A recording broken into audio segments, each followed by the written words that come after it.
Today we're looking at a white knuckle 125 Sport. Fairings are off already, but they are. Bought this, wasn't running right.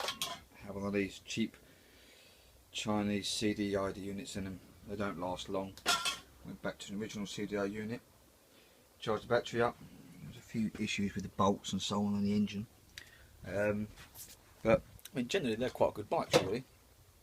They're based on a Shinray parts, so if you try and find white knuckle parts, you're based on a Shinray.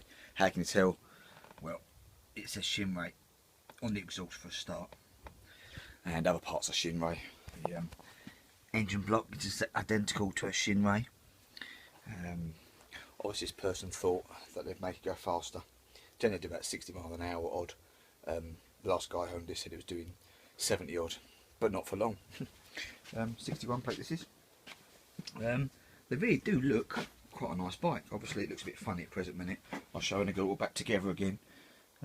But just moving around the shed was probably not the best of idea.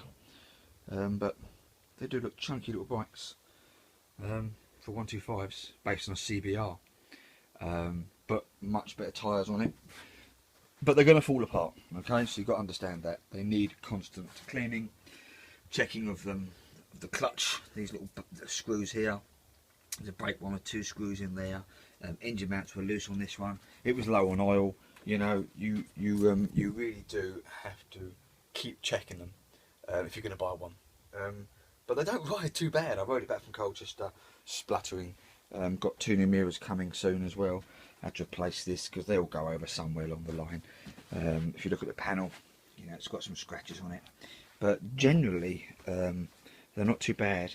They've got a gear indicator. I knew the CDI unit had gone on this one, and how you tell is that the rev counter gives it all over the place. It was doing 13,000, 10,000, so I knew it was an electrical problem.